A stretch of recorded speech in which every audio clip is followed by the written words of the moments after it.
Hi everyone, a huge welcome to Steve's Kitchen. Today we're going to make a traditional cheesecake, but we're going to put a spin on it and make this wonderful Christmas wreath cheesecake. Now this is going to be fantastic for the Christmas period, but to be honest, any time of the year, this is going to look just great. Come on, let me show you how.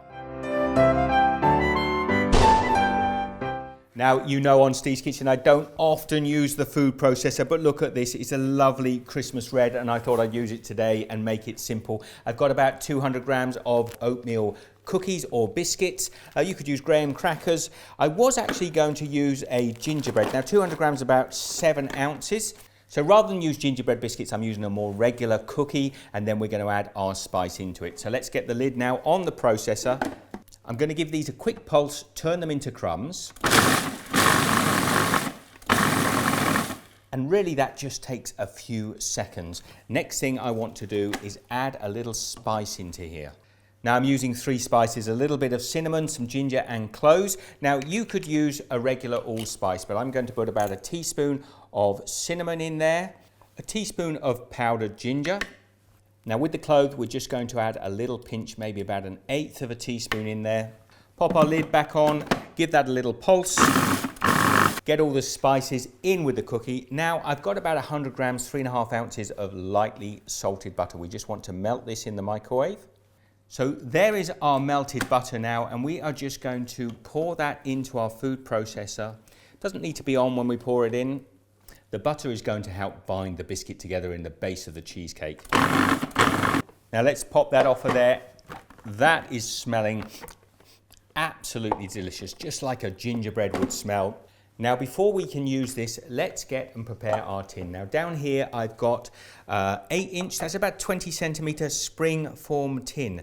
I want to put a bit of paper in the centre, and you've seen me do it many times before. We're just going to take some wax paper, just break a piece off approximately the size of your tin, and then what you're just going to do is fold this up into an arrow shape. Just keep folding and folding like so until you get an arrow like that, and then roughly hold it to the center of the tin and just snip it off.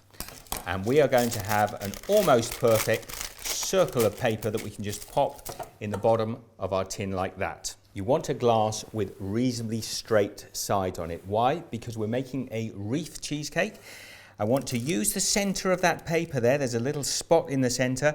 Get your glass in the middle of your springform tin like so. And then we're going to take our biscuit crumb and just pour it into the tin around the glass. Now just hold that glass in place and distribute the cheesecake base around the center of the glass. Now a little tip, you could use the bottom of a rolling pin just to flatten the cheesecake base down.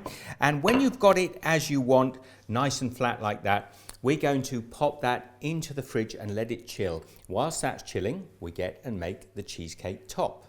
Now you can't make a cheesecake without cheese. Now most of the time we're going to use cream cheese, but today I want to give you the option of using cottage cheese. It's just that little bit lighter, a little bit fresher. I like it. Cream cheese will work, by the way. We've got 450 grams. That is about 1 pound of cottage cheese. Pop that into our food processor.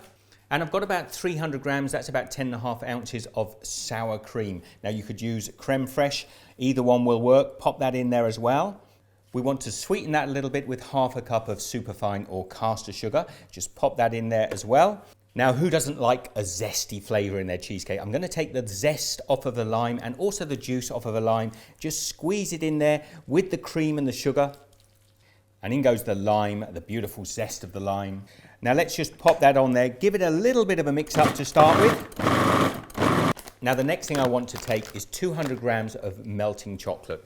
Now just pop it into a microwave safe bowl, and we're just going to melt this down 30 seconds at a time until we've got molten chocolate. Now definitely if you decide to go the cottage cheese, but even cream cheese, just so this sets perfectly, a couple of teaspoons of gelatine down here into a little ramekin, 2 teaspoons, some hot kettle water, and just put a few tablespoons of water in there just to let the gelatine dissolve. We'll give this a little mix through whilst the chocolate's melting in the microwave. Now, look here, the chocolate there has melted beautifully. I'm just going to pour that in there now with our cheese and our cream. Now, what is the melted chocolate going to do to our cheesecake? You know what it's going to do. It's going to taste fantastic. Now, the last thing going in there is our gelatine. Let's just pour it in with the rest of the mixture, pop the lid on to our food processor, and finish giving this a good mix together. Now, in the meantime, down here, we've got our set cheesecake base. We want to get the lid off of that, take the blades out of there, and we are going to pour our cheesecake mixture into the tin. Now that is the perfect base for our cheesecake. Now let's pop this in the fridge and let it set over the next couple of hours, and then come back and we'll set it up for Christmas.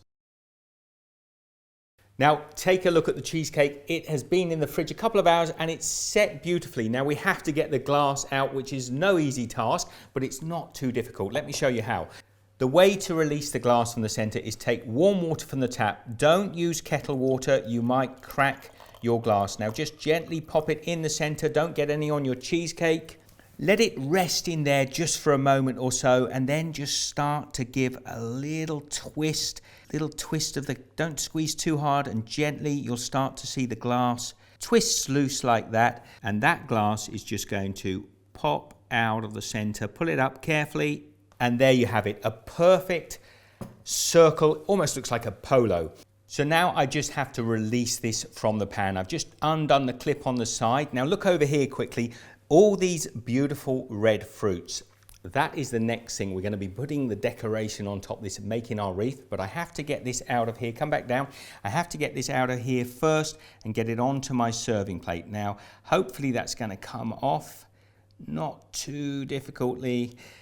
And I think that is looking fantastic. Come in a bit closer, have a look at the cheesecake. It's on the board. We've got these beautiful fruits here, reds. I've got an accent of blueberries as well, which I'm going to be popping on there. What I want you to do, or what we're going to do, is take our fruit. These are the strawberries I have in this tray here, and we're just going to lay them fairly randomly around the top, and we might go for a little sort of cross-hatch design and slowly build the fruit up. Some larger strawberries perhaps, drop some little blueberries in there. I've got some wonderful cherries as well.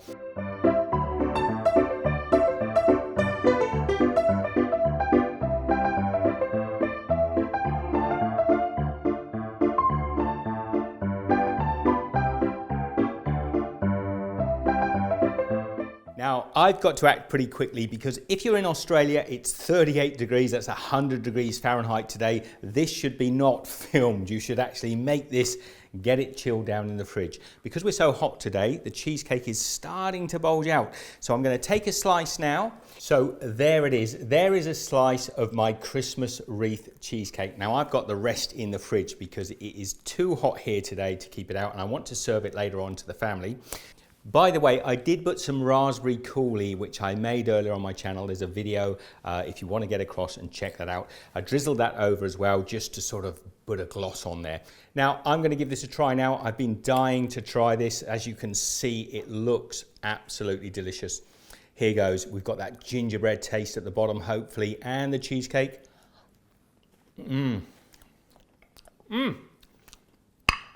Yum. That is one of the best cheesecakes I've had in a long time. I love the spices, the cinnamon, the nutmeg coming out there, the fruit. This is a great one to make Christmas Day, Christmas Eve, Boxing Day. Just something a little bit different for the family. Lots of fun. It looks fantastic. Make sure the room is not too hot when you make it so the cheesecake stays together. This would freeze as well. Please share the love, give this one the thumbs up, and I'll see you in the next video. Take care.